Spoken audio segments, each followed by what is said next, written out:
So I've had a little thought about it, and I reckon that Earth could easily have Mars and Mercury, and it could probably take down Venus, even though, you know, it's all fiery, isn't it, Venus, and it's got a bit of lava to it. But ultimately, Earth will get its Harris handed to it by at least one of the gas giants.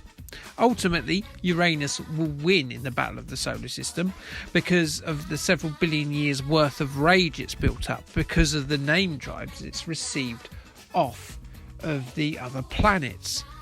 There's a reason Pluto backed out of this fight a few decades ago, because you know what? Pluto's smart. Be more like Pluto, avoid fights. Oh wait, this is about the Spectrum game based on the 70s cartoon, isn't it?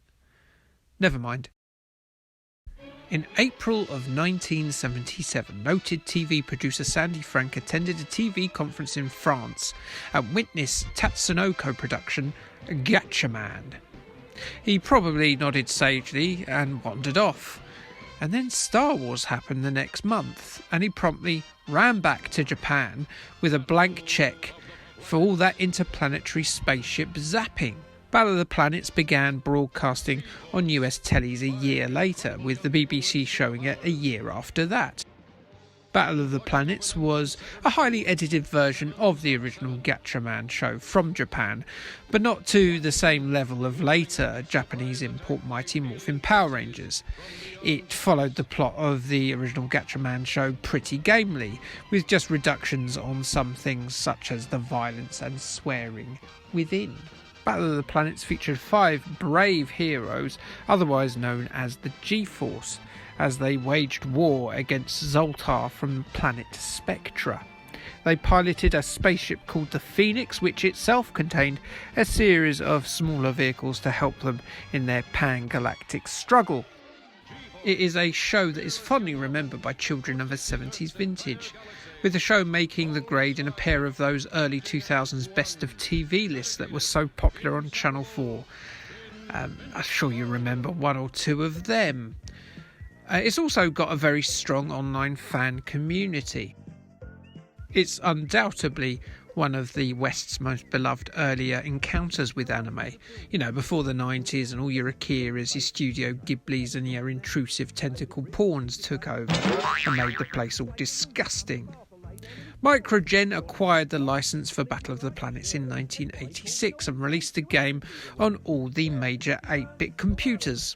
It was made by their ace programmer Chris Hinsley, who, you may know, was behind some of Microgen's most popular games such as Pyjama-Rama, Everyone's a Wally and Frostbite. The anime high kickery and bird-helmeted costumes are sidelined in favour of an Elite cross with the Atari version of Star Wars arcade-type shooter. Smooth vector graphics are the order of the day here, as you zip about a galaxy fending off a particularly forward invasion effort from the forces of Zoltar. Ooh, Zoltar! The encroaching fleets hover all zappy and angry near several planets, including the planet Pete. Didn't Pete used to run a fruit stall in Walford? The forces of Spectra are busy beaming down a load of battle zone tanks onto the surface of the planets, and it is up to the G-Force to put an end to that sort of intergalactic aggressive chicanery. You can put a stop to their encroachment early doors by blasting the white off their teeth before they've even had a chance to put tank to terra firma. But you can also fly down to the planet's surface and put a rocket or two right up their turrets while stopping off for a good old refuel or a top up on your armour. Then you can zoosh back into the atmosphere by merely tapping away at your acceleration button and blast your way to a nearby Stargate. From there you can rendezvous with another gang of extraterrestrial bastards intent on conquering the local planet. You'll only get to pilot the Phoenix here, which is a bit of a shame that we don't get to see some of the other ships, nor do we see the cast of Battle of the Planets anywhere but on the front cover. The Phoenix has a HUD that can display rough positions of your adversaries, stargates, space stations and fuel depots, along with status bars for your general health, your levels of torpedoes, your score and how close your laser is to overheating. You must be very careful not to overuse your laser, else it'll burn out. It may seem a little daunting on your first play, but really is probably because it's alarming to see a game this complex on a 48K outside, of course, of things like Starion and Elite. It's no more complex to control, though, than, say, X-Wing or something like that, and it's as smooth and as slick as ejaculate on whale skin. I won't tell you how I know that. There is an injunction. It's amazing that whales can get injunctions, but one certainly did. But make no mistake, the game is slick and smooth, and there's none of the jerkiness that plagued the similar Terrorhawks game that I reviewed some time ago. It's an ambitious game, perhaps light on Battle of the Planets content, but big on gameplay. Obviously, it's not going to be challenging Elite's crown anytime soon, but it's by no means any sort of slouch. If you weren't so keen on the trading aspects of Elite and preferred the space combat, well, this is the game for you, I can assure you. It's by no means a mindless blaster either, though.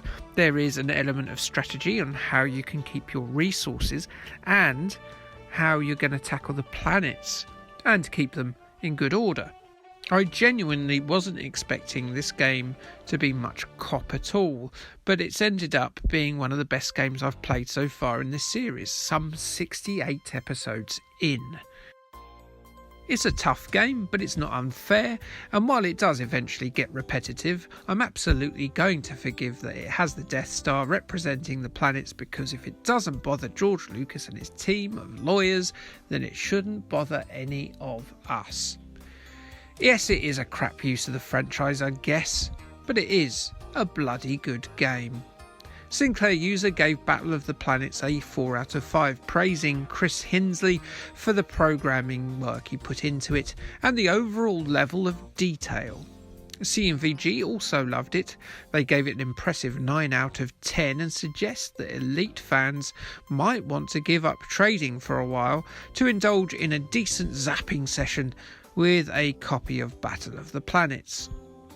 With their 8 out of 10 review, your Sinclair warn you that you shouldn't panic if you don't stay alive too long on your first time. It'll all come together if you hang on in there. That's good advice to both Battle of the Planets players and young virginal men about to take the skin boat to Tuna Town for the very first time. Crash weren't quite as enamoured as the rest of us, though. They gave it a still respectable 71% and said that the game seems overpriced at $9.95, but it's still not a bad shoot 'em up. So I guess that's that. Tune in again for excitement, action and outer space adventure with, not the G-Force, actually I'm doing Adrian Mole. Yes, Adrian Mole. Don't expect a lot of space adventure there. More socially awkward 1980s teenage boy angst. Yes, there is an Adrian Mole game. I know, right? Anyway, K, thanks, bye.